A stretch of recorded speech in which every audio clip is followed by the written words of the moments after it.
Hey, what's up, everybody? It's your boy Taz, and you are listening to or watching the Intro Podcast. Welcome, everybody. Welcome back. What's the lady, the psychic lady? Calling me back. Miss Cleo. Welcome, everybody. Miss Cleo was on it. I used to wait until late at night just to see Miss Cleo. And I wonder how many people who called in or like this stuff, did it actually work? Did you call in? You ain't never called in? I've never called in. I called in. I won't post it, but I called in. I'm afraid that if I call these folks, they're going to tell me some real stuff. I mean, probably now. This was back then. Like, that stuff was, it even said at the bottom for entertainment purposes only. So, But let me do this. I'm sorry. We just started jumping straight into it. I got with me, I'm not even calling him a co-host no more. He ain't even baby daddy no more. He is, but we gonna go past that title today. I can't say partner because that don't sound right. Ladies and gentlemen, JR is in the building. What's and the going crowd on? goes wild. Now they really do go wild for you. I promise you. I don't know about all of that, but they be like, oh, he's so yellow and stuff. Oh my goodness. I his fan. Be it's like, because of light skin. Yeah. I ain't heard none of these fans, by the They way. be calling me at like 2, 3 o'clock in the morning. I'm like, you better take to bed. Don't you have to work in the morning? Shoot. Just saying.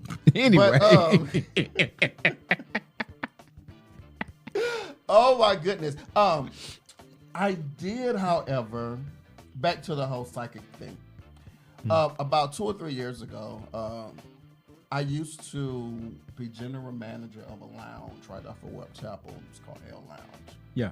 Loved it. I met so many people there, but there were so many crooked people behind the scenes. Yeah. But one of the my clients or patrons or whatever that came in, I got to know her like really, really good. And she was a card reader. Mm-hmm. She told me that she was a card reader, and I was like, I don't know, you ain't ever tapped into this before, so you don't want to tap into it right now. Why not? Same question I asked myself. So one night, close to the end of the night, because every Monday we used to have a night called Kizumba. Kizumba is one of the most sexiest dances you would ever think about in your life. You remember Dirty Dancing, the movie? Back in the 80s? Yeah. Yeah. Baby, oh baby. Baby, they didn't have nothing on Kizumba. Well, of course, because they wasn't seasoned, but Kizumba is... Every Monday, me and Matthew would be calling Matthew was my fry cook. Mm. We'd be like, somebody gonna get pregnant just off of dancing. It's just so sexy. So one night, close to the end, it just so happened she bought her cards. It was in the purse one night. She came up to the bar. She was like, have you ever had a card reading before? I was like, no, and I'm not really open. She was like, no, do this and just let me do what I do. I was like, I've never been this vulnerable before. hey, you got to be open to it. So the worst thing about this was, at first it was just me and her at the bar. Uh-huh. By the time she whipped the cards out, Matthew was out of the kitchen right by my side. My homegirl Bree was there, and like 2 or 3 other people. So everybody was there. I was like, okay, well, just do it. Yeah. You know, I'm thinking to myself, this ain't gonna do nothing for me. What's the worst thing And to she happen? gonna be wrong about everything. Oh, that's what you thought, huh? But she read my book. I was like, in myself, as she was saying it, you know, you always want to remain, you know, as a man, you always want to remain calm, dorsal. So I was like, she was like, so you done the, I was like, yeah. But in myself, I was like, what the, you doing? So after she read my book like a novel, Matthew wanted one. Mm. So she started doing Matthew, and I'm thinking to myself, this is how I'm going to know if this is real or not, because don't nobody in Dallas know Matthew. And Matthew was not that kind of person who has ever opened up and told any of his business to. Yeah. Baby. Yeah. She read that Negro. Mm-hmm. That's the universe. I was like, so after that, I asked myself, why are people turned off to it? And then I understood that the church world would consider them demonic. Mm-hmm. But then at the same time, we have prophets and prophetess that can literally do the same exact thing. Yeah. It's so like, my question at that point was, who are psychics or card readers tapped into to read me, but a person of God is tapped into to read me at the same time, but the people of God fight against that part. I don't know. It was spooky to say the least. Make you feel a little indifferent. No, it just made me feel real vulnerable because, like I said, I've never been open to it, and because of my teachings from damn near a kid, I was always, turned off to even being in that kind of situation. But after that one, I was like, when are you coming back again? I need more. See, that puts you more in the spiritual realm right there. And that's the part that people don't like because they can't explain it. It put me more in a spiritual realm than whenever somebody from a church that is spiritual does it for me. Because I would expect somebody to say, God told me this, whatever. I trust that God will tell you this. But for you to flip a card and tell me my whole damn life. Yeah. It's possible. I love it. Believe it or not, I used to really have this skill good when I was probably about in my 20s. I can probably have a 5 to 10 minute conversation with you and run down your whole life. I did it to one girl that I worked with so great that she was like, "Do you know me?" I was like, "Nah." Her first time being on the job, Wow. I read down her age, where she from, the fact that she had a little boy, all of this stuff, just by just kind of reading her mannerisms. I can't do it no more because I think I was really tapped into some spiritual shit back then. But true. I tell people, God uses me more when I'm under the influence than anything. Because I used to go to parties and be plastered. Yeah. And a total stranger that I literally just meet that night would come and sit down by me.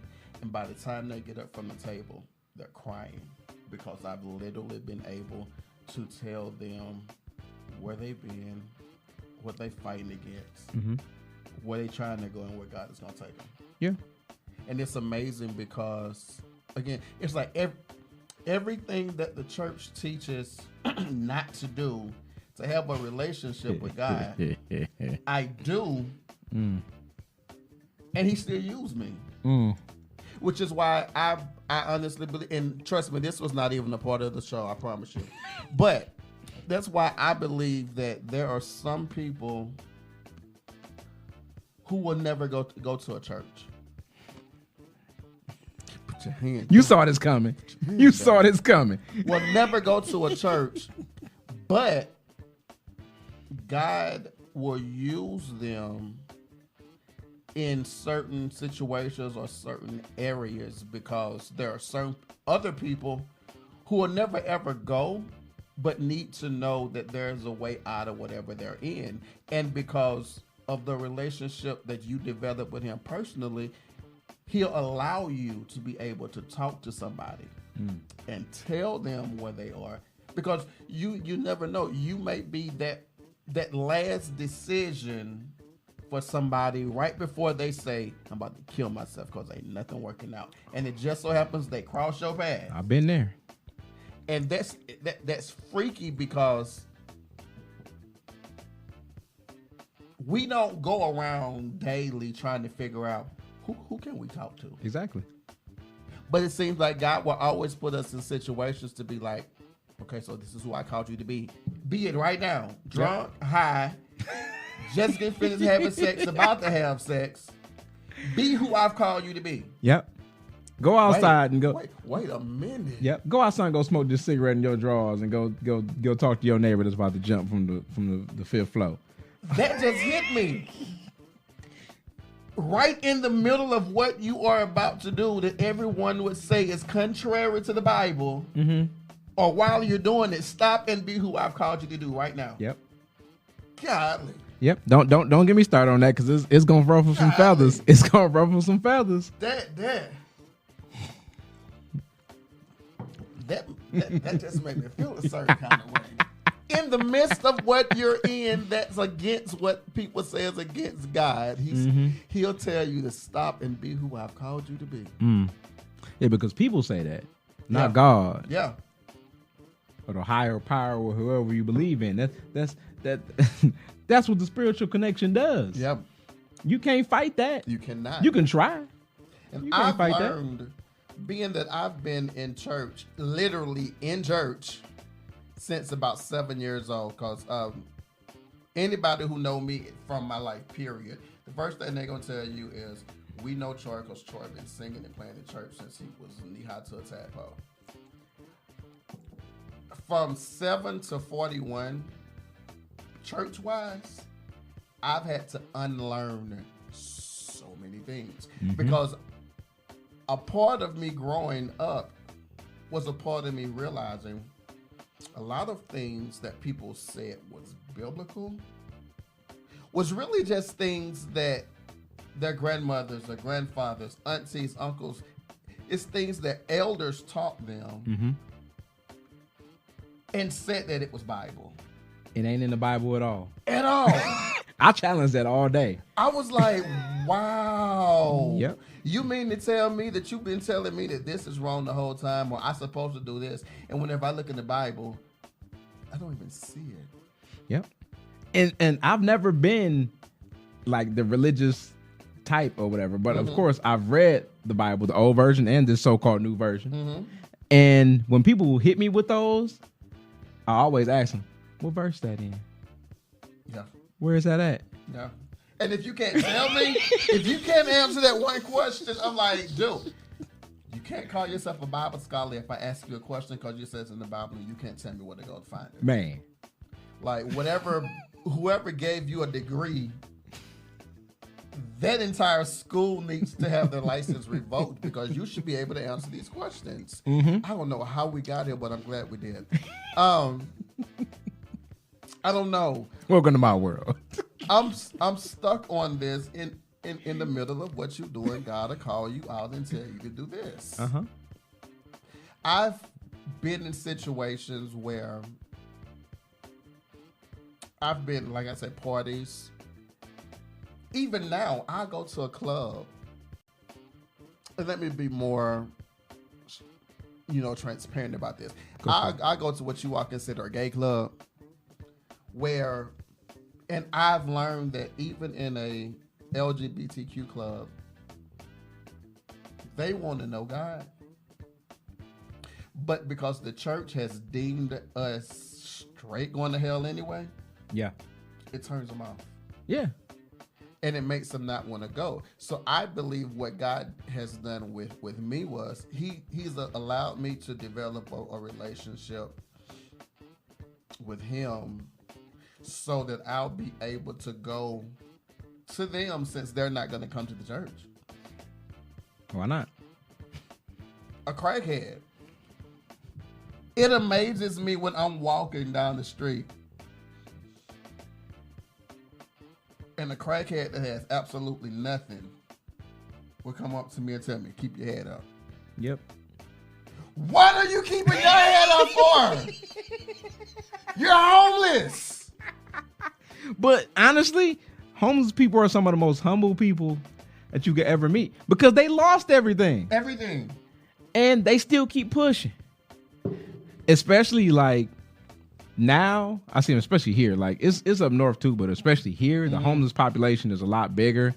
You see a lot of people and you talk to a lot of people who have had this, that, and the other, and you talk to a lot of them that are trying to get back on their feet. Yeah.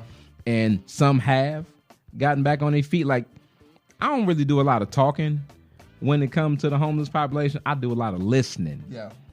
So, and then this is one reason why I need to get back to another Need to Feed event because I ain't been around in a little minute.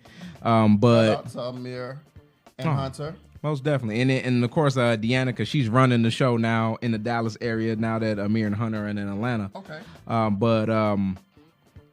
Yeah, they'll tell you a lot about their lives. Yes, they will. And the ones who have recovered, quote unquote, they will literally try to come back and get people. Because like, hey, I did XYZ. Yeah. You should come with me so you can do XYZ. Yeah. So, like a lot of them then, you know, they didn't got jobs. They didn't found housing now. You know, a lot of these shelters actually help out with a lot of them trying to find houses or subsidized housing, whatever the case, so they can get back on their feet. So one of them will come get another. And it's all a matter of them wanting to help. Mm-hmm. If you don't want the help, I don't know how to help you. Facts. Facts. So to me, this chair messed up, by the way. No, you got the good chair. Mine is my chair messed up. I feel like I'm on Penny on the comfy couch. Nah, my chair keep dropping. We need some new chairs, y'all. Kevin Hart, I need you to get us the chairs that you got for the Breakfast Club like last year or the year before. No, matter of fact, we don't need Kevin Hart because they ain't using them chairs no more. Charlemagne, I need the king seat. No, we don't need the king seat. Just give us the chairs y'all was using before when y'all was with Angela Yee, because I done seen y'all upgraded. But I mean, they done moved, and whenever they move studios, they probably done threw them chairs away. Who knows? They're probably in the storage locker somewhere. But if y'all haven't, my address is. We definitely need some new chairs. Y'all need to send them to P.O. Box something in Carrollton. That part. I've never really done this before, but since you mentioned it, I need everybody to do me a favor. If you listen to or watch the intro podcast, I need you guys to definitely check out the Breakfast Club podcast. If you're not up at 4 o'clock in the morning for the actual radio show, check out the intro. Check out the Breakfast Club on pretty much wherever you get your podcast. Also, Charlemagne has his own podcast, Brilliant Idiots. Check that out. And while you look at the Charlemagne's podcast, check out the Black Effect Network, which is a network of podcasts that Charlemagne has under his brand. Every single one of them is dope. I actually love 85 South. Yeah, all of these are on iHeartRadio, by the way. They are. I love 85 South Show. Oh, yeah. No, I love drink. Shout out to Drink Champs. Yeah, sure. Drink Champs. Speaking of drinking, what are we drinking today? Today we drinking, got a little something special. This is Grey Goose. Make sure I say it correctly. Le Poré, which in translation is just Grey Goose pear. And it pairs nice with a nice light lemonade. Yeah, he slipped one on me, though. I don't get out more. I'm at her online. Oh, my goodness. Hey, we are back with the intro podcast. I have to do this before we go any further. I have to shout out my Puerto Rican community.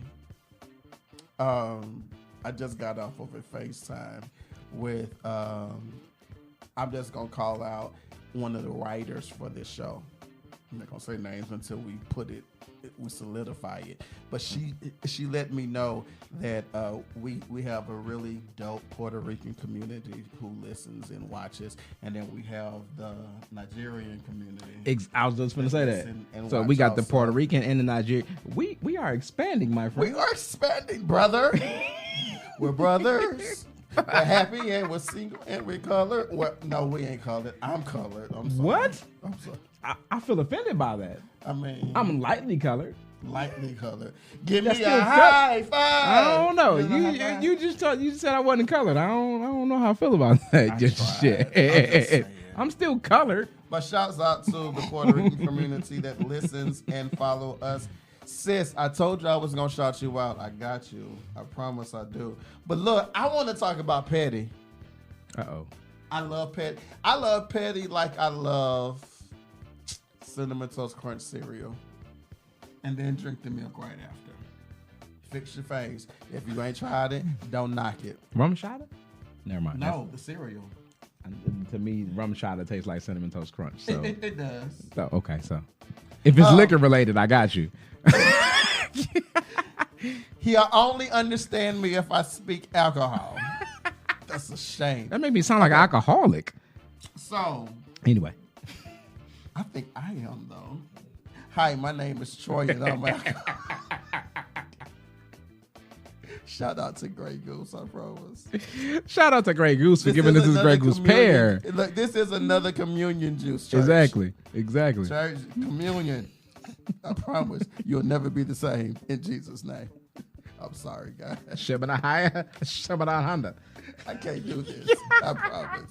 I cannot do this no more. But let's talk about Patty. Over the years, I've learned. Wait, before we talk about Patty, let me rewind the tape a little bit. Remember, I want to say a year or so ago, we were able to be a part of the media for the launch of BMF. Yeah. Baby, when I tell you, I regret not watching it then. Really? Like the full BMF. You didn't watch the full I thing? did not. Oh, man. Over the last 24 hours, I have binged the first and second season. Wait. Cause don't tell me, because I still need to watch the last 2 episodes. Don't tell me about what happened. Now, I did hear on the Breakfast Club something about a prosthetic. Oh, but I don't think there was a prosthetic. Big Meech got on social media. Lil Meech. Big Meech. No, Lil Meech. No, that nigga big. That nigga big.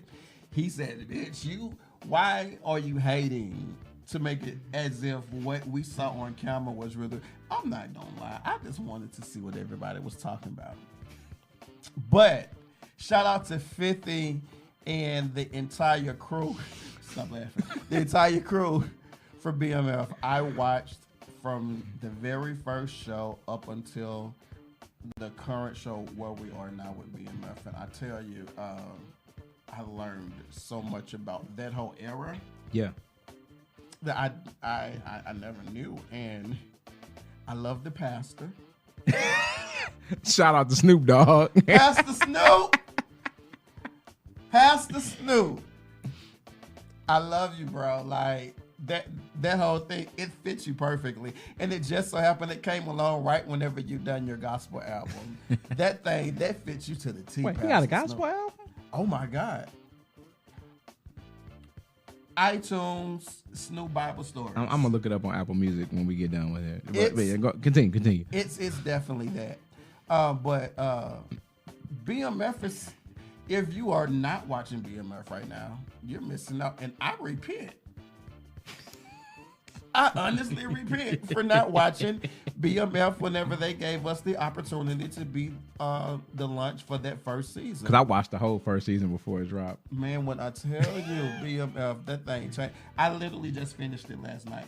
I started a day or so ago, and I finished it last night, and I didn't know. I'm sorry. BMF gives you a glimpse of what it was to be like in that era. Like, I grew up in that era. And so to be a Midwest cat in that era, it's like we saw a lot of BS. And like, so some of the stuff that they showing right now is like, to me, it feel like home. Yeah. Because that's the type of stuff that we grew up around. And like, I love the fact that they just didn't keep it up north. They came to Atlanta. They talked about Texas. They talked about Florida. I was like, but it was real. Yeah. Because that's where they were. Yeah. They moved all about. And, well, I ain't going to tell the future story. And, I took a couple pointers for me. I ain't going to lie. What pointers did you take? I'm not allowed to say on camera. Something I've learned from Atlanta courts that some stuff that you say on camera can be used against you in the court of law. You right. I'm just gonna say I've learned some things from BMF. Yeah, and free Young Thug, by the way. I don't. So definitely free Young Thug, but I think that. How do you feel about what artists say? And this has come completely off of what we're going to talk about, but every conversation becomes a topic here. How do you feel about the ability, because of the life, Because of the life that you lived, you use it in your music. And the courts hold you to it because certain cases are cold cases. So because it's a cold case and we don't know where to go from whatever point. But now that you're putting it in a song, you basically just let us know what we need to know and who we need to convict. Nope. I'm gonna tell you how I feel about it. To me, somebody saying it in the song is not evidence of what actually happened, because music is a form of entertainment. Free speech. Right. It's a form of entertainment. So you can say whatever you want in music and rap lyrics or whatever the case, and it may or may not be real. The whole point is to entertain somebody and to get money. So just because a certain artist says something in their music doesn't mean that that actually happened. Doesn't mean that that's real. That's not admission to anything. That's not a confession. Or anything of the sort. They can be saying something that they heard someone else say. Okay. They can be saying an opinion of what they think may happen, but it's no way, shape, or form an admission of what actually happened. So I don't feel like they should be able to hold you accountable for what you say in music lyrics, because the whole point is to entertain your audience.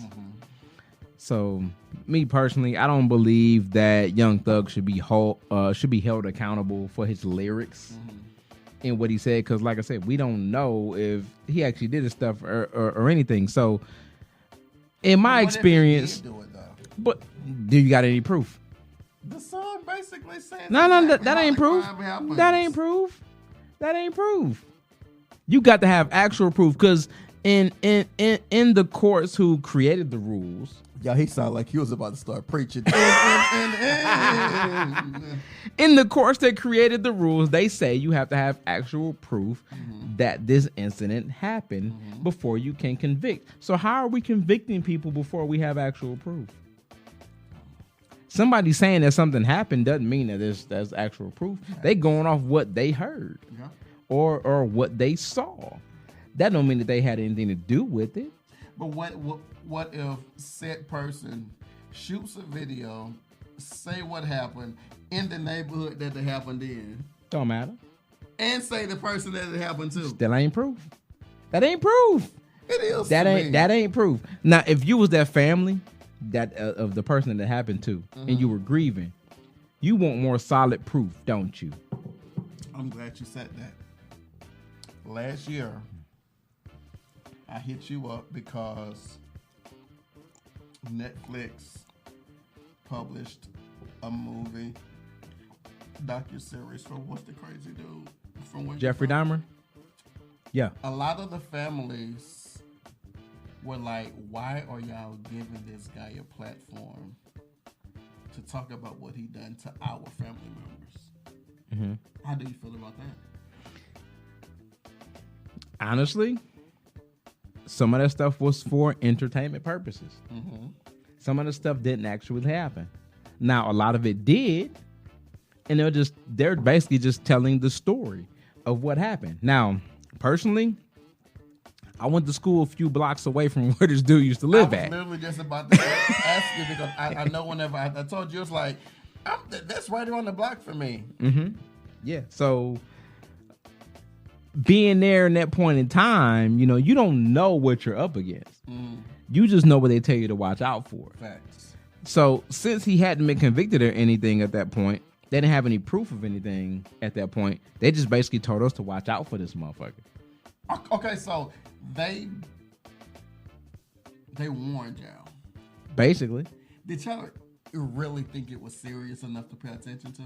I mean, we did, but we basically looking for like a set description of a person.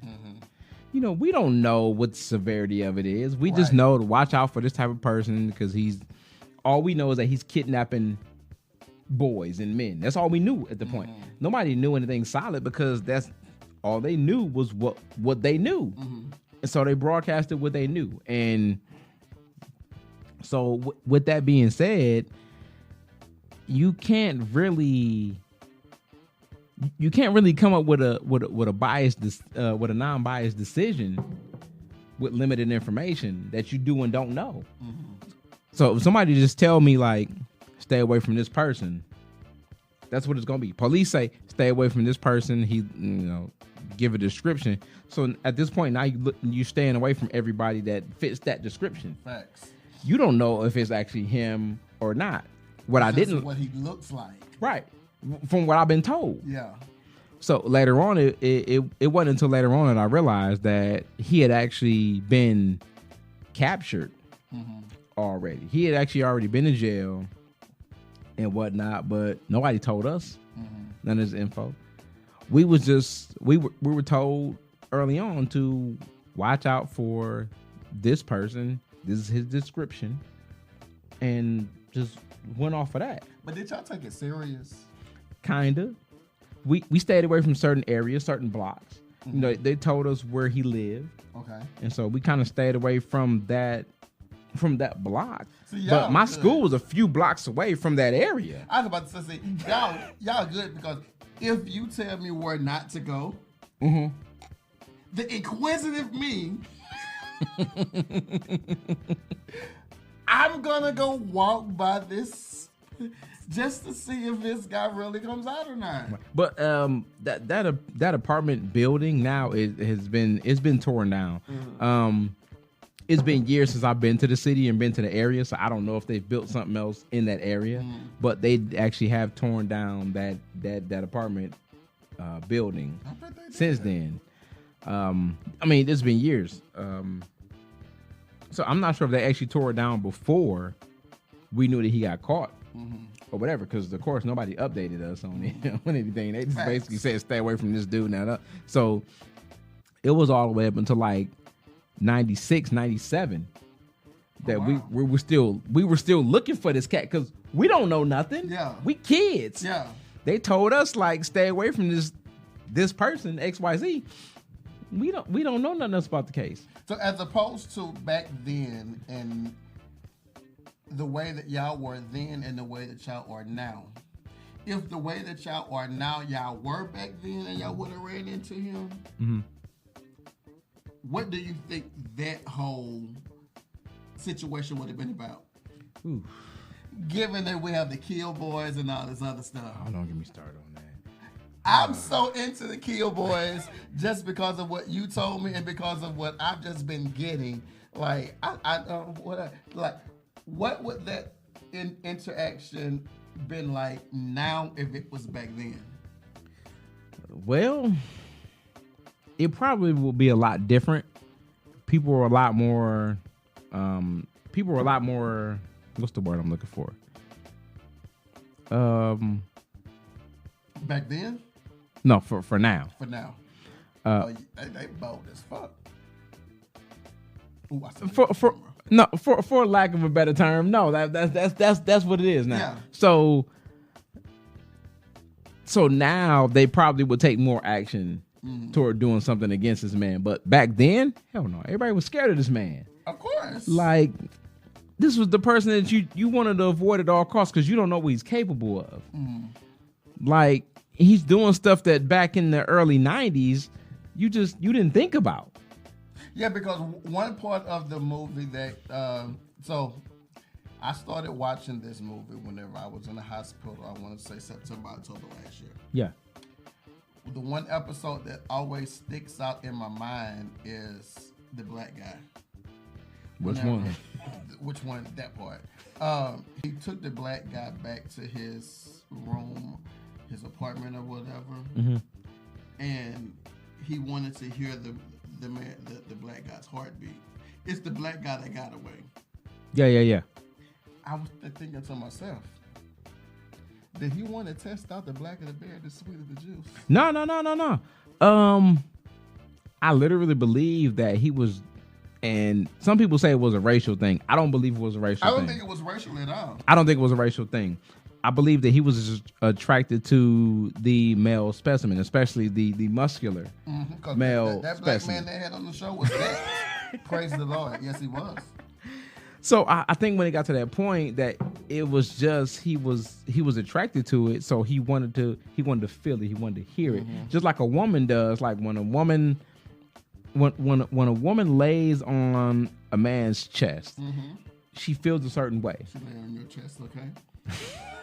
I do feel a certain way, but go ahead. Next up. Y'all see his head is down. There is nothing coming out of his mouth right now. That means, yeah. Well,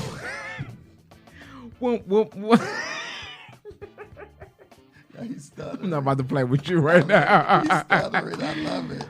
When a woman lays on a man's chest, she feels a certain way. Facts. And I really believe that he felt that same way in those moments when he got to lay on and feel a man's athletic physique.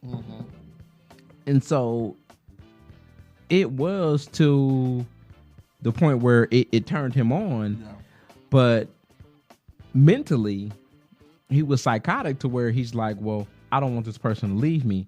How do I get them not to leave me? Didn't he tell that black dude he wanted to eat his heart or something? Yeah. Something of the sort. That's because, but see, and see, that's Future at his finest. But can I eat your heart though? No, that's toxic. I want to be close to you. That's toxic masculinity at its finest. No, Call me toxic. But that was his way of saying, like, I don't want you to leave. Yeah. But instead of just expressing it that way, it came out as, let me eat you, Dick. By all means, let me eat. I'm hungry. Look, we were supposed to be talking about something else this whole entire segment, but we didn't. So what we're going to do is this. We're going to be right back with the real topic that we really supposed to be talking about. I don't know what happened, but JR wanted me to eat his heart or something like that. No, never. I'm gonna get a new chair in the meantime. But I wanted to eat your heart. Now he's in the carnivorism. I don't. Hey, what's up, everybody? It's your boy Taz and your boy JR. Look, I sound really animated because Grey Goose is the will of God's life. It's the will of God for my life right now. That part. It's all JR's fault, by the way. I need to stop bringing liquor around this dude. Shout out to Love Above the Noise, who just followed I Am Trevane on Instagram. Thank you, that boy. So before this commercial that you all just got, or before the break that you all just got, we were supposed to be talking about petting. Yeah. One thing I say is this. 50 Cent and Floyd Mayweather have been like this. Yeah. But I'll tell you one thing. 50 Cent is the Floyd Mayweather of the industry because Floyd Mayweather is pretty much undefeated, right? Yeah. In the matter of court and cases, 50 Cent is undefeated. Well, he said it in the song, because my lawyers make the shit go away. And they do what they do. Let's talk about it. Let's go to the uprocks.com. 50 Cent's $1 billion power lawsuit might be heading to mediation court in New York. Let me see if I can read this because Grey Goose is loose. You want me to read it? Go on to read it. Okay, so got me. So apparently in April 2021, a gentleman by the name of Corey Holland Sr., whose nickname is Ghost, filed a $1 billion lawsuit against Curtis Jackson, aka 50 Cent, the Starz Network, and the series creator Courtney Kemp, alleging that the beloved show was based on his likeness. Holland believes that Kemp was inspired to create a show after obtaining a copy of his CD Blasphemy, which was originally given to Kemp's father in 2007. He believes that the 7th season of Power and the first 2 seasons of Power Book 2 Ghosts were directly inspired by the CD that was given to Courtney Kemp. Given that Power has now birthed 3 spinoffs for the network, Power Book 2, Raising Kanan, and Power Book 4, as also known as Force, Holland feels that the $1 billion asking price for supposed intellectual property theft is justified. Now, of course, according to newhiphop.com, because of the rapper's legal team never responded to Holland's complaints in the courts ordered all parties to come to a resolution through mediation. Although no date has been formally set, it is being reported that mediation could begin as soon as May of this year. I'll say this off the top. I'm going to interrupt you. Because he can read all that under the influence of Grey Goose and read it clearly. You my nigga. Yeah. That don't stop none of my abilities. I'm a liquor connoisseur, okay? So I can see this because I'd have been so many and A-E-I-O-U and sometimes Y looking at. Okay. Let's dig into this. Let's dig. The number one thing for me with this lawsuit, for him to win this money,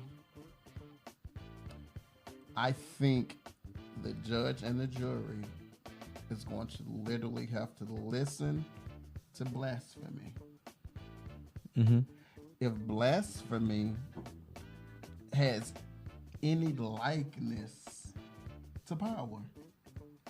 True. Courtney Kemp dropped the ball. But I don't think that's the case.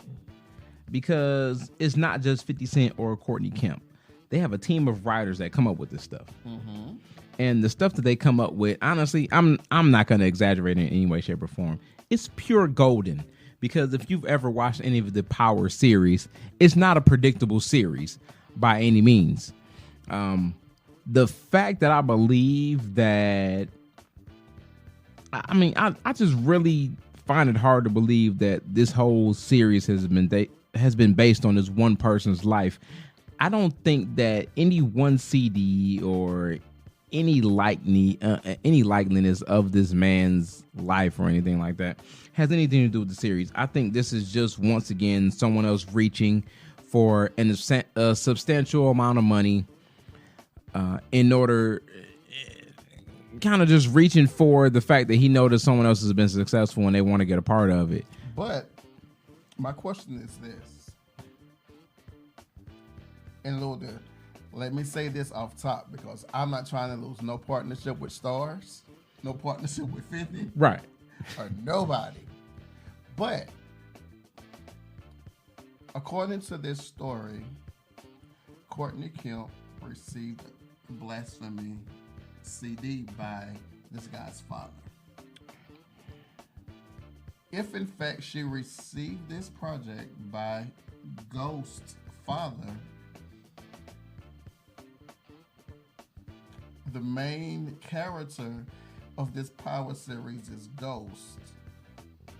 If I listen to this project, and this project that this person put out before this whole Power series was ever even a thought, resembles this person on the CD, I can't fight it. I doubt it does. Personally, I doubt it does. He said, I doubted it does. I doubt that it does. I love this. I just severely doubt that that's the case. Since there's a team of writers involved in this. Before you say that, let me ask you this. And I already know where you about to go. Yeah. He's still working out. I told y'all last episode, this baby is working. Girl, he is working out. I'm trying to get like the real Ghost. I dare you flex right now. I will not. I dare you flex. I will not. Yeah. This is Ghost 2.0. Lord. But let's just play devil's advocate. Okay. I'm Courtney Kemp. Mm-hmm. Oh, she rich too, by the way. Shout out to Courtney Kemp. I love you, girl. I listened to your project. I love the project. I love what it stands for. But because I know that you don't know your ish, I love what your project is enough to where I can make a story on it. The way to develop what I know I can make, I have to give it. And just because I kind of sort of know how this whole situation works in the industry, any writer for my project, they all have to hear your story. Mm-hmm. You're Ghost the rapper. So I send your project to all my writers. Mm-hmm. And we literally create a show based on what you rap. You're a writer. Personally, I believe that's good for maybe a season or two. Not for 6. And not for several spinoffs. But keep it in mind,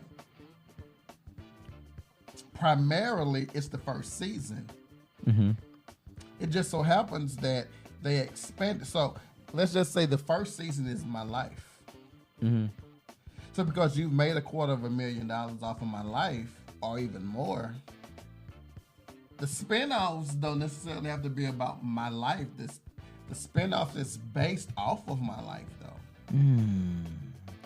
I don't know. Because who is this dude and how come nobody ever heard of him beforehand? Like, how did Courtney Kemp hear about him is my question. Well, this is my thing from the jump. Allegedly, something was handed off to her directly over a decade ago. We don't know if that's actually actual facts or not. But let's take, for instance, the BMF story. I love this. I'm thinking about binging that whole thing all over again. But go ahead. But see, we know that comes from a certain source. Facts. And we literally gave that certain source credit from the beginning. Why wouldn't we do the same thing with Power? Yeah. If that's the case, why wouldn't we do the same exact thing with Power? Because we're still going to make our money regardless. Facts. And even with the BMF story, they state in the beginning of every episode, like, this is loosely based on what actually happened. Yeah. So why wouldn't they just do the same thing then and then give some of the kickback to this person? The person that it really happened with. Right. I don't see them fighting that. In which case, if that's what actually happened, because they do have that literally before every new BMF show. Like, this is loosely based on shit that really happened in real life. Right. So why wouldn't they do that same thing with Power? So I feel you. To me, that part of it doesn't make sense. Yeah. Second of all, I want to know exactly who he's suing for this quote unquote $1 billion. I'll tell you who he's suing. Let me go back to is he suing Stars? Is he suing Courtney Kemp? He is suing let's see, lawsuit against Jackson, the Stars Network, and series creator Courtney Kemp for $1 billion. You have proof that this story is about you? Well, the proof comes in is if he can prove to where Courtney Kemp had that blasphemy CD. Not even the CD, because I want to hear the CD now. If somebody has a copy of this CD, please, and I'm gonna be a little bit direct at this point because I'm a transparent person. Please send a copy of this CD to the Lionheart Collection, P.O. Box 11116. Send a link to this project because it's probably going to be on the streaming network. I'm going to save your P.O. box. Okay. Send a link to this project to the intro podcast. Send it to the intro podcast. Send it to @the Lionheart Collection. Please. At Instagram or Facebook. That part. Just so I can listen to a copy of this myself because I'm intrigued to see exactly what was on this CD. Facts. That he feels like enough of his life was told for them to create this whole storyline in the first place. So I'm intrigued. It's true, though? If it is true, hands down, I give the man his credit. I give Courtney Kemp, what she deserves. In which case, would be, according to Charlemagne the God, the donkey of the day. Well, I mean, it gotta get what it gotta get. Courtney, let me do this. Courtney, just in case if somebody that you know that I know that they know that we know, I absolutely love what you have created with 50. With Mr. Curtis Jackson, which in my family are Jacksons out of Mississippi. So if that's in the relation, we're going to do that. But I am... Stop. Leave me alone. I appreciate what you guys have made because I've just been soaked into it. But yeah, if that's what that is, that's what that is. But on the same lines of 50, again, if you guys have not watched BMF, I feel so lost because we covered the first season, the launch in the first season of BMF, and I finished it last night. And I promise y'all, if y'all have not watched BMF, please do so on Stars. If you go to my personal Facebook, which is Troy Ellis Gilmore, you will see it somewhere down there. Or if you go to the intro podcast, you'll see a link to where you can subscribe to Stars right now through Amazon. Did you know that we were official affiliates with Amazon now? I didn't know that. Also, whenever you shop on Amazon, certain networks that you want to watch through Amazon, like you can click and like we're affiliates with Amazon right now. Well, shout out to Amazon then in that case. Shout out to Stars. If you don't have the app, please download either at your Play Store on Android or your Apple Store. But if you're on Android, I mean, I just need you to change to Apple. I'm not gonna lie. I need you to get off of that Android service and get an iPhone. I'm just saying. I don't discriminate against Android or iPhone users. 14 Pro Plus, whatever that is. Right I have no idea what he's talking about, but shout out to my Apple users and my Android users. But let's continue to talk about the petty. Let's continue to talk about the petty. I love petty. And we're going to talk about it in just a minute. Y'all thought we were going to talk about it now. Y'all have no clue. This is your boy Taz. And your boy JR. And this is the intro podcast. We're going to be right back and we're going to talk about the other petty side of your boy 50 right here on the intro podcast. Be right back. Hey, what's up, everybody? It's your boy Taz, and I'm joined with the one and only JR. Hey, so my bro is in the place, and hey, thank you guys for listening. Thank you guys for watching. Thank you guys for subscribing. Thank you guys for sharing. I'm going to do what JR never, ever does, but I just do because I can. Shout out to Exquisite Custom Creations. Creations. And let's flip my cup here. And the Lionheart. There we go. And the Lionheart collection. If you see what I'm wearing now, let me do this for y'all right fast. This is... He's wearing one of the hoodies from the Lionheart collection. That is our fresh hoodie as part of the Lionheart collection. Go cop you one. I think I wore that same one on the last episode. Yeah. So then you got yours on this episode. I didn't want them to think that we were. No, they probably think we sharing each other. We not. We two different sizes. Really trust not, me. Because he's small, I'm a medium. That boy. No, wait. He's a muscular. I'm an average. I'm trying to get there. I'm trying to ghost my way to the top. Ghosts, Michael B. Jordan, whatever, Harriet Tubman. What? I don't even see how they belong in the same category. It just sounded right when I thought about it. This Grey Goose is almost gone. Shout out to Grey Goose for giving us this Grey Goose pair this week. It's actually pretty smooth. But let's pause before we get into this last subject. Where can they find more about you, bro, on social media and all this other stuff? Of course, you can find my direct page on at Lionheart JR. Wait, and Lion what? Lionheart. Okay, okay. Lionheart JR on Instagram. You can check out Exquisite Custom Creations for all things custom and branding items. You can always check out our clothing line. That's for me and my son at the Lionheart Collection on Facebook and Instagram as well, on all social media.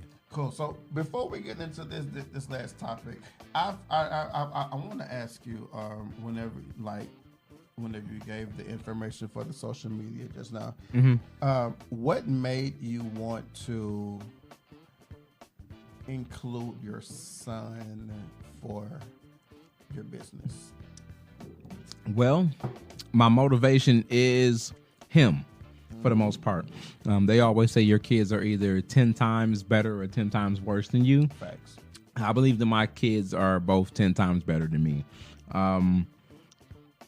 Believe it or not, my son doesn't he really doesn't realize it, but my son has the heart of a lion. That's why everything is based on his jersey number, which is number 9. The number 9 is incorporated in most things that come from the Lionheart Collection. My son is diligent, determined, and he doesn't really realize where that comes from, but it's definitely a part of him that's well embedded into him.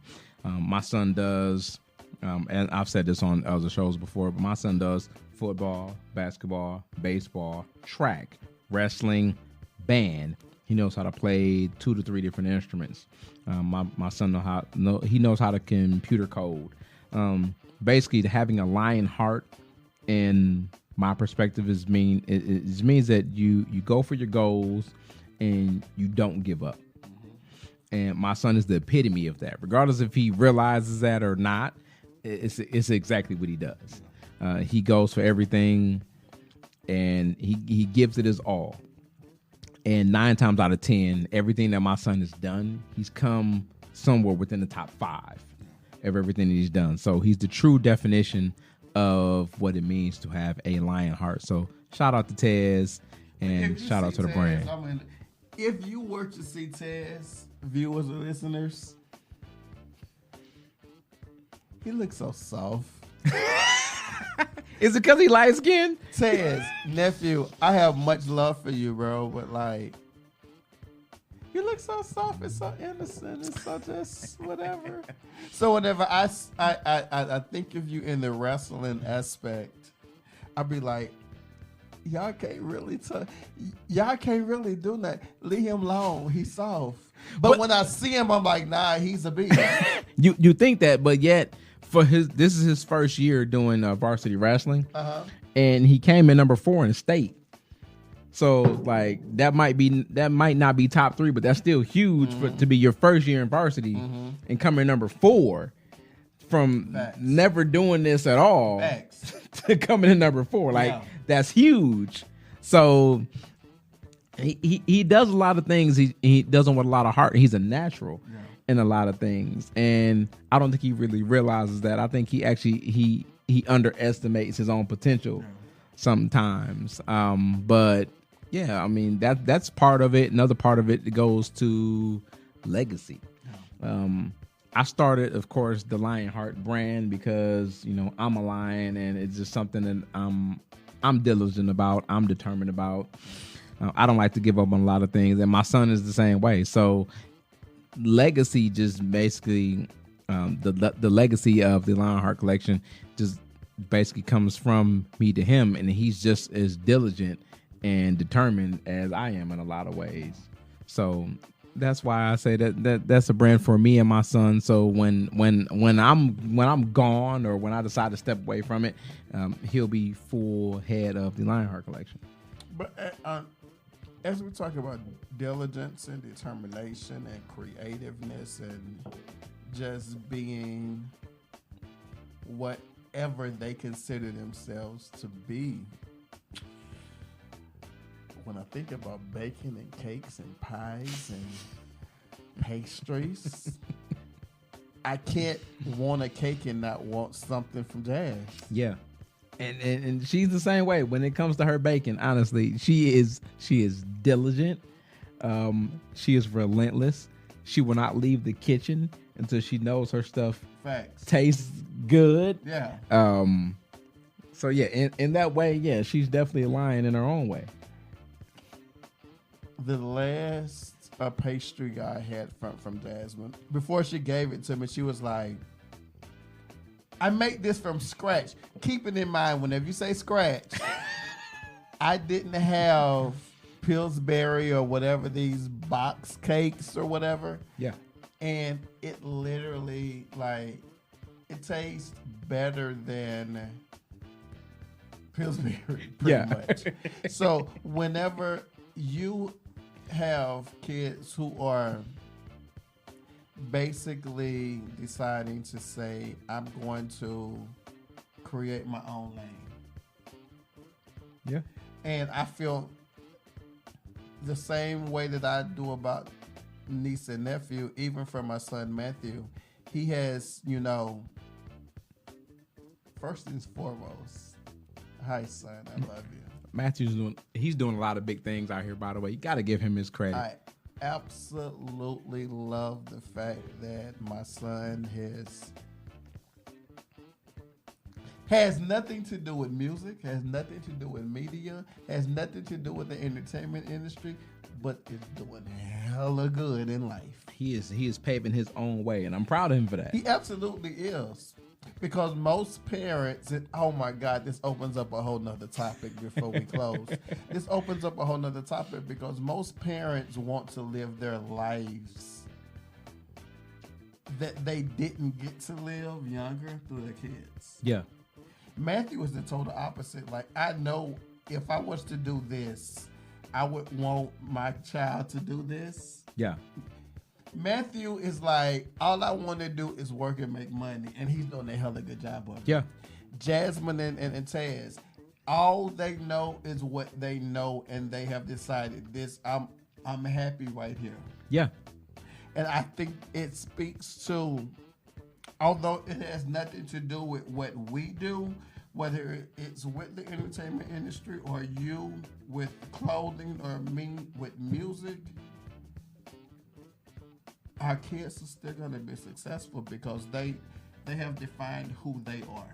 Because we taught them to do what you love. Yeah. And not just do what pays the bills. Mm-hmm. And I think that's why they are where they are at this current point. Like I said, Jasmine's 11, making cakes from scratch. How many 11-year-olds 11 are making cakes from scratch? And her Jasmine's cakes, can I tell you guys, are freaking, you know how like some people like your niece, nephew or whatever, they gonna make a cake but it's dry AF. Yeah.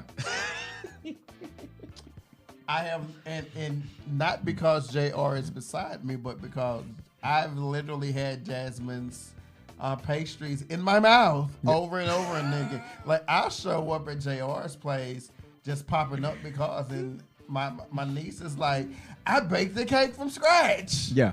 And I'm like, but I leave out as I because it's wonderfully delicious. Yeah. It stays moist for days. It does. She made a cake on like Thursday, and I had the last piece like yesterday, and it was still as soft from day one. Cake? No. I was impressed the last time I came and she made the cupcakes with the sprinkles on top. Yeah. I was like, yeah, I love her. I love her. Yeah, she is doing her thing. I'm fat, she's the reason why. She's the reason why I'm getting fat. That's why I gotta eat my salads from Chick-fil-A. Ain't nothing fat about this one. I gotta get this stomach back down. My daughter been making me fat. Before we close this show, I have to talk about it because I think that we often forget that business is business, and you have to be that regardless. So in business, I've learned one of the major things I've learned in business is you have to be credible. Yeah. So what we're going to do when we come right back is we're going to talk about 50 Cent. And if you're not credible, the one person I don't want to do a financial business with, I don't want no loan, I don't want no grant, I don't want nothing. Why not though? Y'all find out in just a second. We're going to be back with the intro podcast, and you're going to learn why I don't want your money, 50. Welcome back, everybody, and you are listening to or watching the Intro Podcast. Of course, I am your boy, JR. And your boy, Taz. And we are back here. We've been talking about some sensitive subjects here during the break. Yeah. And regardless if you're religious or spiritual, we just want you to know. Oh, wait a minute. You just said something. What? Wait. He said, this is what he said. That mean he said whether you are religious or spiritual. Mm-hmm. That in itself is a whole nother topic that I'm not going to dive all the way into, but I will say this. Religion will teach you stuff that spirituality won't teach, that relationship won't teach. Whew. Like, those are three totally different situations. Yes. But I was sharing it with JR, and I'm if you know me and you've listened over the years, you know my transparency. I was sharing with JR that, you know, there are times, I'm going to paraphrase it because this Grey Goose got me. I love Grey Goose. Already. I have been in a situation, I'll say since September of last year, where due to health situations, and it's nothing new for somebody to create a whole reel or social media situation about it. I have shared with, the public regarding, taking care of what your body is telling you need to take care of. Mm-hmm. And because of the battles that I've gone up against, I've had times where I've been like, instead of me dealing with, the not sleeping, like I've gone weeks at a time and probably sleeping 3 to 4 hours a night. To where, as I was sharing before, I've had times to where I've been like, God, instead of you having me in a situation to where I have to decide, is this it for me? Is this what I'm supposed to deal with? I've literally had times where I've been like, God, and of course, keep in mind, this is our deep dive. This is where we go there. I've been like, God, instead of me having to deal with the no sleep, having to deal with the rejection, having to deal with the XYZ, if your will is for me to go kick it with you in your kingdom, I'm there. Because I learned from one of my I consider a mentor, spirituality wise, but we haven't been around each other for a couple of years. I saw a video that he did a couple of days ago where he was like, sometimes you just get tired. Sometimes you reach a point to where you say, regardless of the title, regardless of who people think I am or who people call me, I'm tired and I need a break. I'll be honest with you, we probably won't even get to that story due to this topic. But we, sometimes we just get to a point to where, because we see everybody, sometimes we just want to know who sees us. Everybody contact us to purchase the product, or they listen to the music from the artist side of me, the purchase side of you for clothing, the actor side of whoever the actor is, the actress side from whoever the actress is, to where you get to a point to where the demand on who people see you as opposed to who you really are, it just becomes a lot. And I'll admit, personally myself, I've been at a point to where I'm like, I understand and appreciate the people, whether it's the person who's appreciating the music, who's appreciating whatever I do. Outside of that, because I'm on E, because you can only give so much until you just to the point to where I'm empty. Yeah. I can't give nothing more. I have nothing more to create. I don't have any more encouraging words. I'm empty At this moment. at this moment. And for me, it's like I reached a point to where I was like, don't nobody see it no more, God. People in my life, and I got so used to only seeing or responding to or appreciating the people who only saw the part of me that says, or that they saw to say, take advantage of this because after this there's nothing more. So you literally have to appreciate the fact that somebody see you here. And it got to a point to where it became a lot to where I turned off. I didn't want to be that to nobody. Like, I didn't want to be nobody's shoulder. I didn't want to be nobody's ear. I didn't want to be nobody's advice. I didn't want to be nobody's dependent. I just was like, for everything that I've given, who see me for what I need right now? And whenever I looked at it, I was like, the percentage of people who saw me for what I need rather than what I give, were probably about 10%. That's fine. It's fine, but for me, it made me look at that percentage, and I was like, it made me think or question, why am I giving so much and not receiving it in return? Well, that's because you're supposed to give to those who need.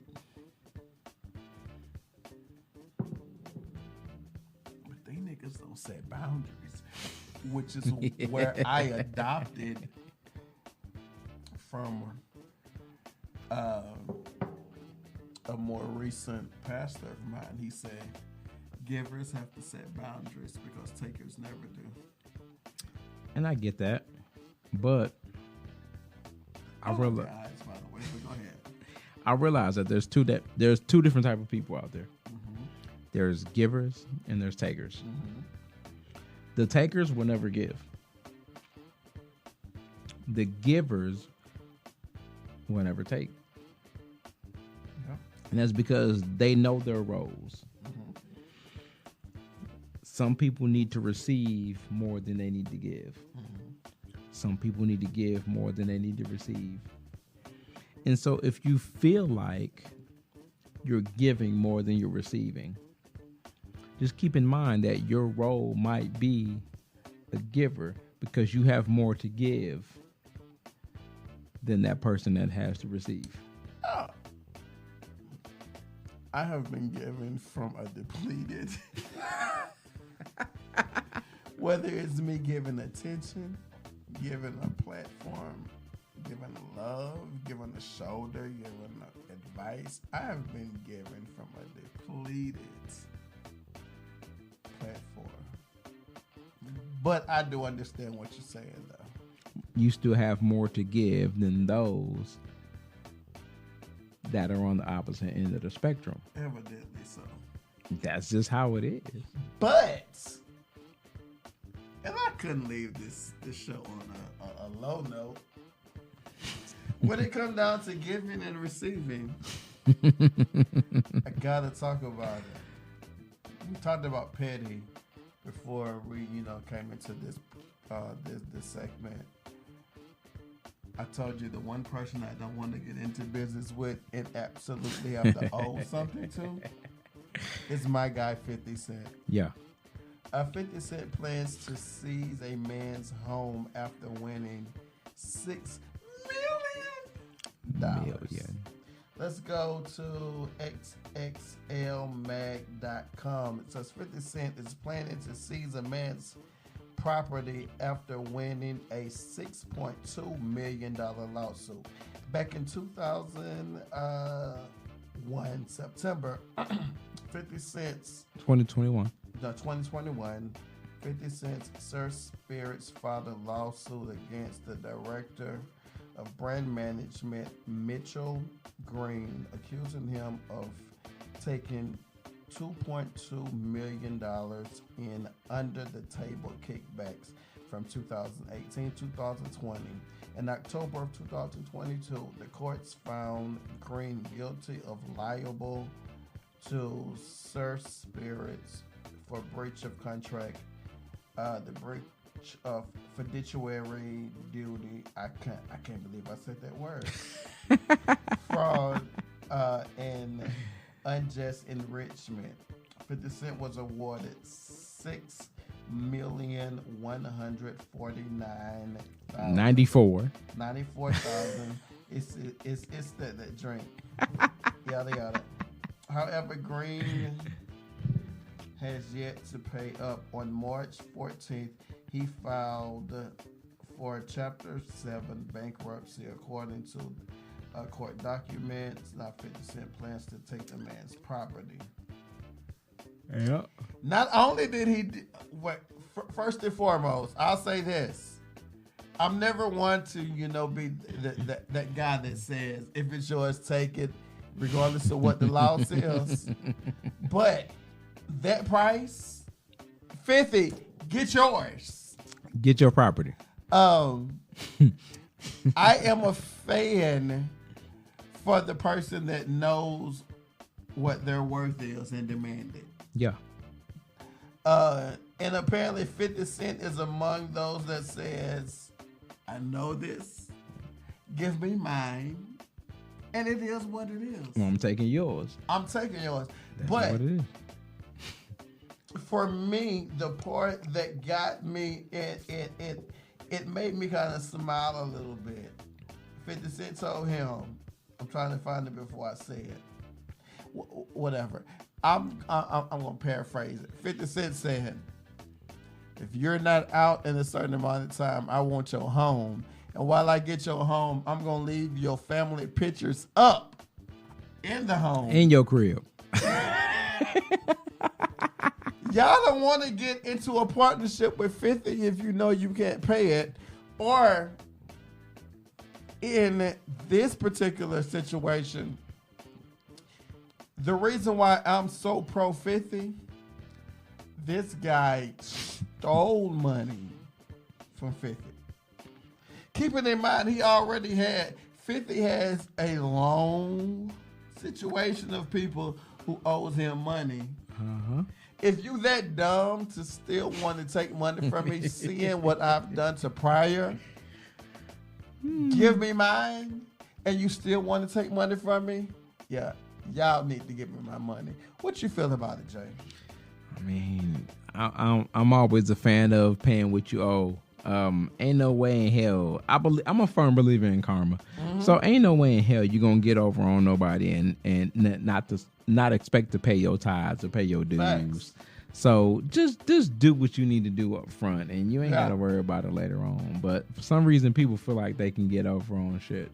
So, but by now, with everything that they have seen 50 against. You would think by now, people would understand. The one person I don't want to go into a court case with is 50 Cent. But that's the whole thing. When you kind of known as top dog, people always try you. They do. And so 50 said it years ago in a song because my lawyers make the shit go away. They do. You should already know that you ain't playing with no typical lawyers. It's not no everyday because you had to find somebody in the yellow pages type shit. Nah, not at all. But people really, they really want to try 50, and I feel, you know, and I've probably never said this before, but if you want to try 50, try him. You probably don't want to try it. You probably don't want to, but if your nuts hang that low, try 50. What's up, everybody? We are back, and you are watching or listening to the intro podcast. Oh, and of course, I am your host, JR, and I'm joined with my co-host. I'm Taz, but why are you speechless? Oh my goodness! I wasn't speechless. I'm waiting on you. So we're gonna go ahead and wrap up this whole show today. Let's do that. Apparently we're gonna wrap up with some sad news, unfortunately. We have to give tribute to our two fallen legends here. The first legend being Sean Lampkin, the actor who played Nipsey in the series Martin, recently dies at age 54. According to TheWrap.com, actor Sean Lampkin, best known for his role as bar owner Nipsey in the 1990 sitcom Martin, has unfortunately passed at 54 years old. Marcel Watts, a friend of Lampkin, made the announcement in a Facebook post on March 8th. My friend, my last roommate of 10 years, a father, a family man, my brother, my skate buddy, my business partner and trainer, passed away this morning. So rest in peace to Sean Lampkin. According to Essence writer Minar Grayton, confirmed that Lampkin died in his sleep. However, no cause of death has been at this point released. The actor and comedian also appeared as the pest control man in Bad Boys, the cab driver in Big Mama's House, and the shooter in Life. In addition, he worked as Martin Lawrence's assistant during the shooting in a number of films, including Wild Dogs, Blue Streak, and Nothing to Lose. So rest in peace to Sean Lampkin. I had no idea that Nipsey played so many roles in Martin's life other than Martin. But you got to pay attention to what Martin Lawrence does. Several of the people who he's worked with in the past actually have come to know. He's continued to work with those people. One of those people being Tracy Morgan. Yes, Tracy Morgan has done a lot of work with Martin Lawrence. Martin Lawrence recognized him as a young talent and welcomed him to the table. Since then, Tracy Morgan has done several stand-up comedy specials. Right. He's done several TV series, and he's been in part of several movies as well. So shout out to Martin Lawrence, because he paves the way for a lot of up and coming actors and comedians, and he takes very little credit for it. Facts. Yeah. So I give him that. Yeah. So next, of course, we have a rest in peace to a Lance Reddick, who was also best known for his role on The Wire and his role in the John Wick series. Most recently, the John Wick 4 series, which is actually set to release later on, either next week or this week. I can't remember the exact date. But Lance Reddick, star of The Wires and John Wick franchise, unfortunately has passed away at 60. The actor's representative confirmed his death to ABC News, saying Friday he has passed away suddenly this morning from natural causes. Reddick, who played Baltimore cop Cedric Daniels in HBO's acclaimed drama The Wire, more recently logged a memorable reoccurring performance in as the Continental's concierge in the John Wick series, including the upcoming and fourth installment, which will be released this month. I can't get my words right now. I'm all teary eyed here. I'm trying to hold it back. Which will be released this month on March 24th. The actor also appeared in The Fringe, Bosch, and the Netflix's Resident Evil series.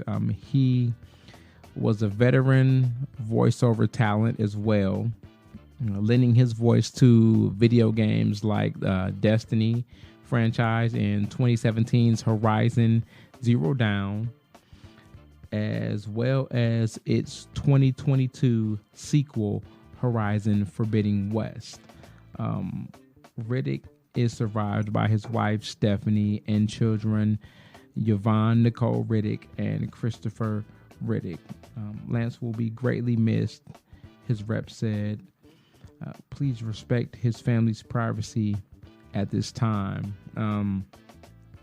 Personally, at this time, I want to give my condolences to the late and great Lance Riddick. He's done a lot of great things for acting, especially in the African American community.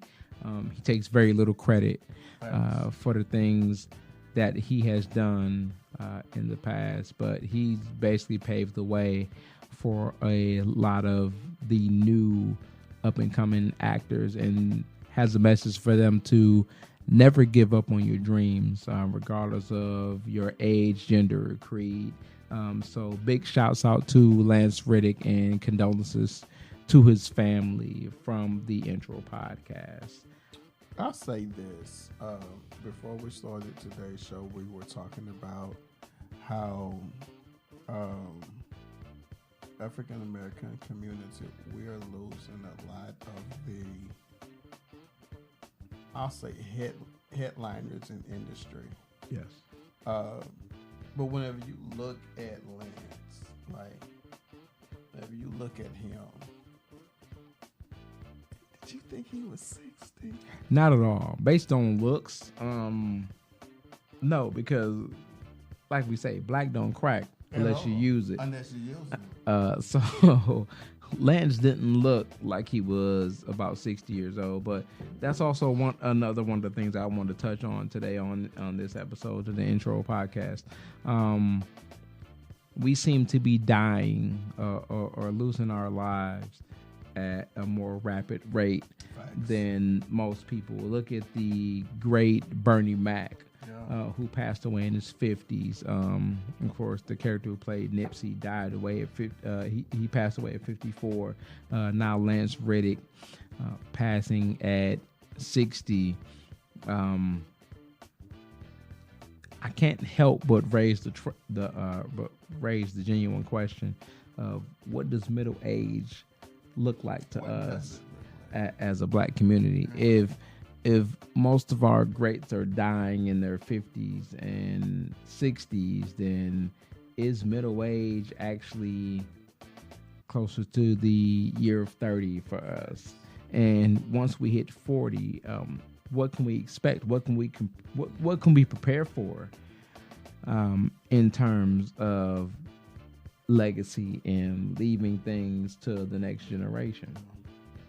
I'll say this, of course, and I always refer to, I've been saying since September of last year, it's important for the African American community, or even more, the male African American community, whenever it's time for you to have a checkup by the doctor, regardless to what that checkup is, it's important for us to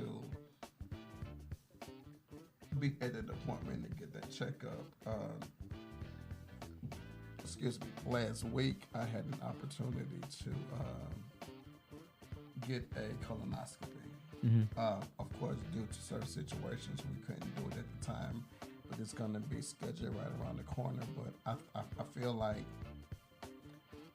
the male African American community, we are so turned off to certain procedures, operations, or tests.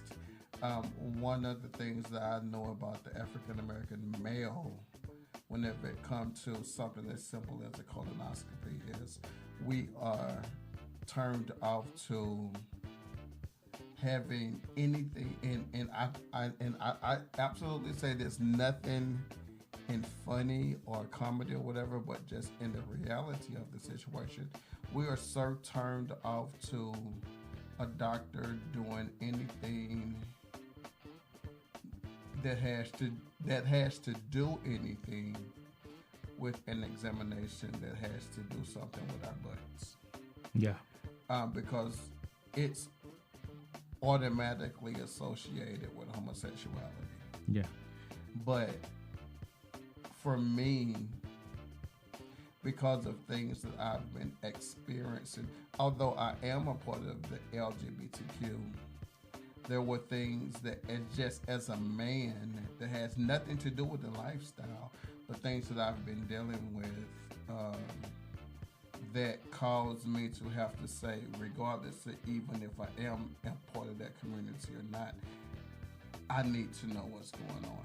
Yeah, most definitely. And if you think about it, Chadwick Boseman, I think his primarily cause of death was cancer. Yep. We have to stop thinking about what the popularity or what the masses say is gay or straight or you shouldn't because you're a man of this or this or that. Because what happens is whenever we listen to what the masses say and stop us from taking care of us as black males, even though you yellow, but I had to do it. But it's like the things that people would want to turn us off of, because of course we talked in an episode or so before, even in business, the other people want us to depend on them in business, because if we find out in business what we need to know to grow further to where we don't have to depend on him, their obligation is to make sure we never find that. In the African American male health, if we would get out of the mindset to say, instead of us meeting our annual appointments, whether it's the colonoscopies, whatever your situation that you know it is, if we can get out of the mindset that it is one thing or another that they want us to believe, imagine what would happen if today the black male says, I want to know what's going on with my body. From here until whenever the day I decide, whenever God decides to call me home and say lights out. There's so much more power in us knowing who we are, where we are, and where we're going, that they don't want us to know, because there's power in us knowing us. Yeah. And they want to make sure that we never know us. True. But I just think in these cases, first and foremost, as you said, condolences to everyone with the franchise of Martin, everyone, and condolences to the franchise of John Wick, which is out next week, John Wick 4. I cannot wait to see it. I'm definitely going to see it. But condolences to those families and even those in the production industry that has anything to do with them. My encouragement personally from where I am in my life and my health since September of last year, I will always be proactive to let black males know. Black males, go to your doctor. Yeah. It's not about you know, you don't want nobody to touch certain parts of your body because you feel emasculated or not. Feel emasculated, but you will live. I'm just saying. The whole point is to get checked, to make sure nothing is going wrong with you. There's no shame in being checked. Like, we got to get rid of this stigma that it's homo or whatever the case, feeling emasculated because you're getting checked. The whole point is to get checked to make sure that nothing is going wrong with your body. This is not only about physical health, but about mental health as well. And we need to do better as a community as far as watching our health mentally and physically in order to keep living longer lives. At the rate we're going, we're dying in our 50s and 60s, and we definitely need to do something about that. That part. So with that being said, we're going to end today's show on a lighter note, but not keeping in mind that, go get checked, be safe. But I want to do this because he's always the person that want to throw pebbles at me for my music, but I'm going to throw a block at him because what I'm wearing, what he's wearing, or whatever. If you, and this is for me personally, he's going to say whatever he say, but I'm going to say what I'm going to say, looking in the camera. If you are the individual that just needs something personally made for yourself, for you and your partner, your husband, your wife, your family, or whatever, if you need apparel, whether it's t-shirts, shirts, hoodies, starter jackets, whatever. Starter jackets. Whatever you need made. Look, so I am representing JR's brand, and of course, he's always representing his brand. Where can they find out more information about you, bro? Well, of course, they can check out the hoodie that you're wearing today on the lionheartcollection.com. Check out and follow us on social media on Facebook and Instagram at the Lionheart Collection. What I'm wearing today is a Broke inspired That's my by shirt right there. This is inspired by Kanye's Broke. one of his first or second albums. I can't remember which one it was. Broke. We ain't got it. If my kids call me today, that's exactly what I'm going to be telling them. Yes, I ain't got it.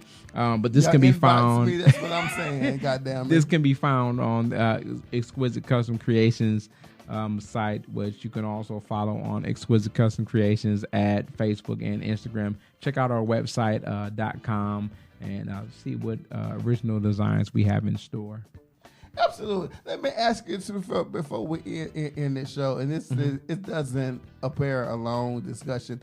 Did you ever think from the bowling alley until today that we would be here today? No, not at all. I didn't either. Not at all. But I'm grateful we're here. I am. And we giving a lot of different perspectives on a lot of different things. Yeah. So shout outs to you. Yeah, we got to toast for that. We got to toast to that. If you got something in your cup still. I do. Let me do this because I've been chastised because I didn't before. Shouts out. Okay, Ms. Diane Kleins, thank you so much for sponsoring today's show. Let me give a shout out, and this is my shout out. He's gonna do his individually. Shouts out to and I'm kind of infiltrating his space, but shouts out to my mother, the other mother from another brother, Miss Deborah, as the Bible says, Miss Deborah, full love. Thank you so much for being a part of who I am personally, whether it's this podcast or my music. I absolutely appreciate you and thank you. Shouts out to Simona. Shouts out to oh my God, there's alcohol. So many people you trying to shout out. Let's just shout out people. Let's just shout out to everybody who's been supporting us and watching us from day one. People who have been giving us pointers. People have been giving us pointers and advice, and people who have been supportive of what we've been doing with the intro podcast for the last year. So shout out to all of you guys.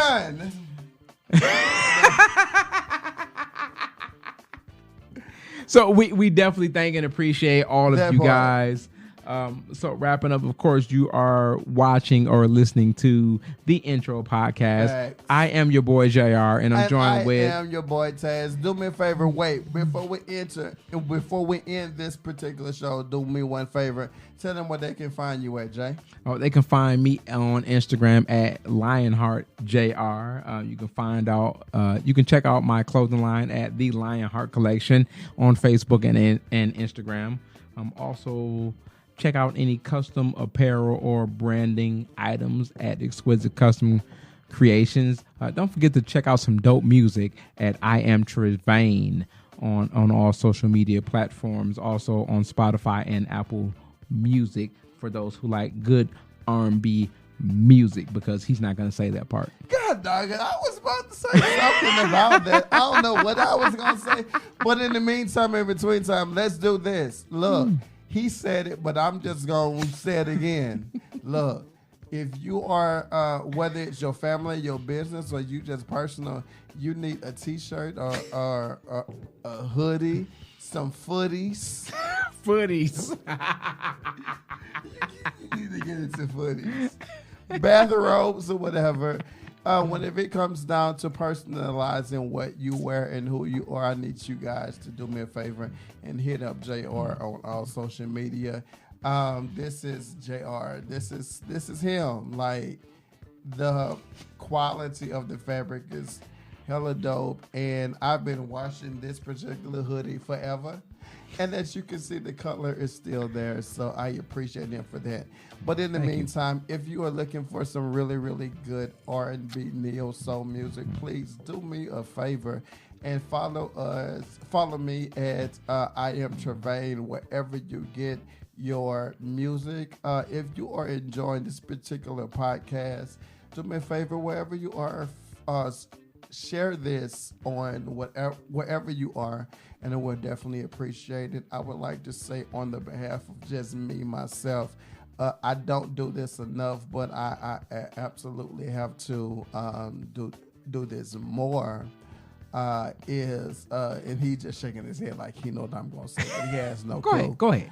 I want to say personally, out loud and in front of everybody, JR, I am absolutely appreciative of the fact that you are a part of my life, whether it's even outside of media, outside of podcasts, but just, for me being who I am and you being who you are, I absolutely I appreciate you and I celebrate you, and I understand that we are going against the grain of what people say that we are supposed to be to each other. But you are absolutely what God knew I needed at this point in time in my life. Oh, well, I appreciate you. Thank you. Yeah. Mother full of love. I'm not gonna let a show go without letting you know I love you, mother full of love. And in memory, Martha Gilmore, my mom, I love you. I miss you with every bit of me. I have to do more to let your legacy live on more. Those who are supporting me in my music, those who are supporting us in the podcast, I appreciate you guys. I told JR before the show today that he's not just a co-host. You meet people in your life, and this is the moral that ends this entire show. You meet people in your life, or God sends people in your life for a certain time, or certain reason, or a certain season. And I believe, JR, that God has sent you in my life because he knew what I needed right now and what I need in the future to make sure that who we have become to be develops into something that the world sees and knows. And I celebrate you and I appreciate you for that. Although he's not my baby daddy. Y'all didn't think I was going to just end this on the sad note. This boy is sexy as fuck, and I would love to speaking in tongues. Shout out to Grey Goose one more again. Grey Goose and what this lemon? What is it? Lemonade. This is regular Chick-fil-A lemonade. Chick-fil-A lemonade and Grey Goose will bless you if you let it. Shout out to Diane Glides for celebrating and sponsoring this show. Yes, I appreciate you. Your link is somewhere in the description. JR. Yes, sir. We did another one. We appreciate all of you guys. Thank you for watching. Wait. You seem like we're going to end this right now. What else we going to end on? We're going to toast to another great show. And whatever you have in your cup and whatever I have in mind, we're going to empty this right now. Let's go. No, wait, before I say that, because I might have more. I'm not stupid. What's in your cup? I got a little bit in here. Yeah, I'll be killing this bottle. So what we're going to do is this, to the success of who we are developing ourselves to be, and to those who are listening and watching, we thank you guys. From the bottom of our hearts. Bottoms up. Bottoms up. From the bottoms of our heart. Thank you for tuning in. Hey, bottoms up. I made that shit too. Thank you for tuning in. Thank you for listening or watching the intro podcast. Of course, I'm your boy JR. And I'm your boy Taz. And we will see you next week. But before we do, now take that drink for the bottoms up. That's easy. Bottoms.